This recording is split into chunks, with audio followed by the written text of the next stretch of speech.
You want us to leave the room and come back in? Yeah, we can pretend like nothing happened. All right, we'll see. All right, so be it. Whatever. And that is the syllabus.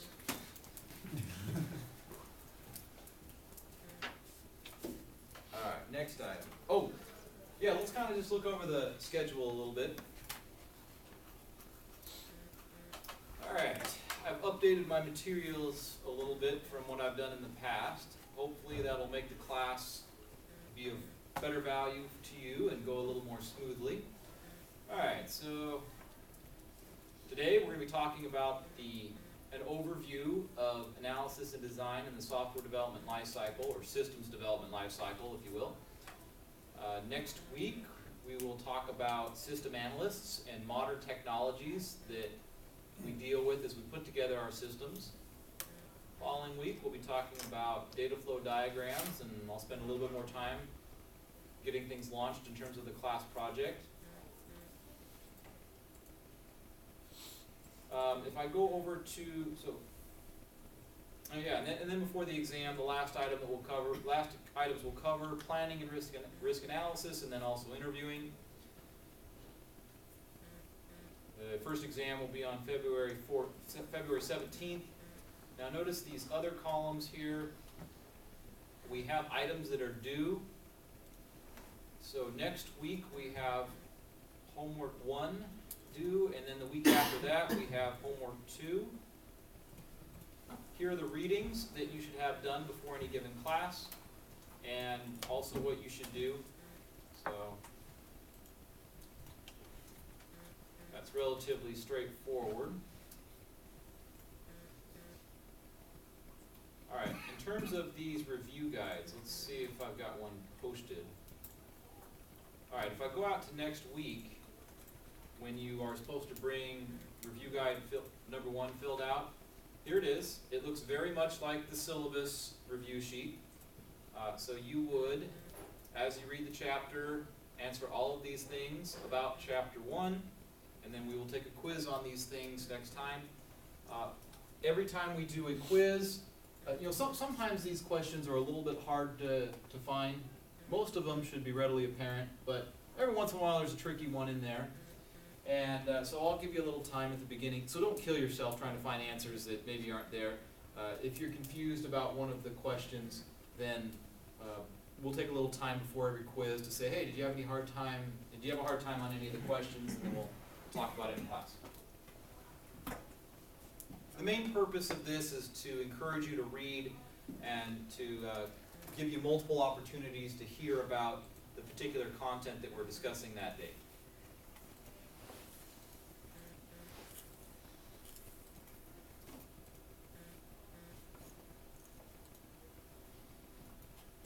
All right, I've already kind of given an overview of how the class is broken up.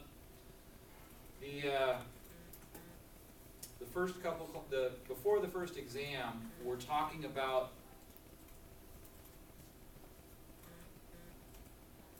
what is system analysis and design, and looking at the beginning of that process. So if there's a process, a beginning, middle, and end that relates to delivering working software and systems, we're talking about the early parts of that, which is planning for it, how you discover the requirements for the system that you're supposed to implement.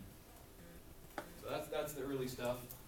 After the first exam, then, we will go on to some skills that cross over from analysis over to design. These are diagramming techniques that you can use to document the before and the after states of systems. There's a way to do these diagrams from the perspective of an analyst who's not a programmer, and there's a way to do these from the perspective of somebody who is an experienced software developer. So there's 2 different ways you can use the same tools, and we'll learn more about that. But just know that you'll be learning some industry standard ways of diagramming. And in the third section of the class, we'll talk about managing the project, ethics, and then we'll have a big chunk on programming. Now, the way that this programming stuff is introduced, it's meant to be presented in a way that if you haven't had a significant programming class in the past, you can still understand the things that we're talking about, and you should be able to do the assignments. Most of the assignments are just follow along and type in the stuff that you see in the tutorial or lab document. Nevertheless, you'll need to put some good thought into these things. The reason why we do these programming related exercises is because there's an important overlap from the diagramming that we use with object-oriented programming. The diagramming techniques that we learn about were actually created to be used along with object-oriented programming. And so that will kind of learn some important things there then.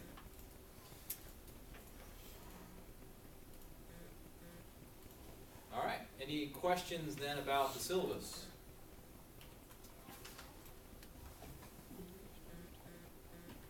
Be brave, be bold. How many exams do we have? 3. 3. Are those in class or online? Typically, I do the first and the last exam in class, and the second exam is a take-home exam. Are those usually multiple choice, short answer? Typically, well, the nature of the exams changes as we go throughout the class. In the beginning, you know, you're picking up some conceptual things about what is system analysis and design, so that's kind of definitional type stuff. So that allows us to do true false, fill in the blank stuff, but we'll definitely get a little bit of short answer, skills-based stuff early on, so that'll make up a small portion of it. By the time we get to the second exam, that one is all applied. It's, at least historically, it's we've done a ton of different diagramming techniques. Here's a problem.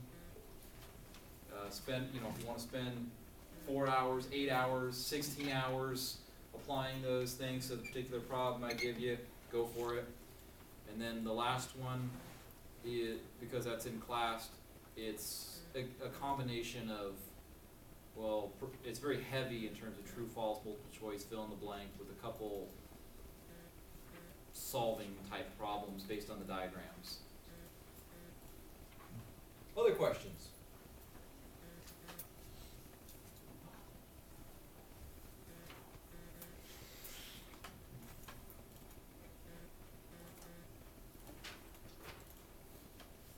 Okay, so where's the syllabus for the class located? D2L. D2L.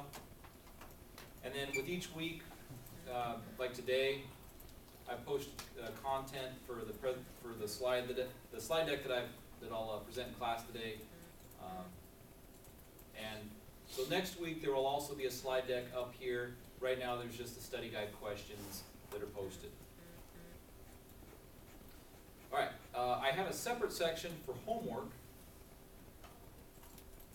So I'll try and post all the homework items there. Let me talk about this homework 2 first. The homework 1 is based on the content that we're going to cover tonight, but homework 2 is not based on the content tonight. All right, I'll look at the second of these 2 items first. This is a job announcement with 4 different openings. The initial part is the description of a company, and then there's 4 different job openings related to business system analysts, database administrator, network administrator, and then something to do with supply chain. Let's see.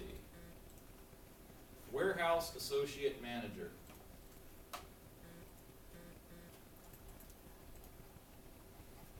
So there's the announcement.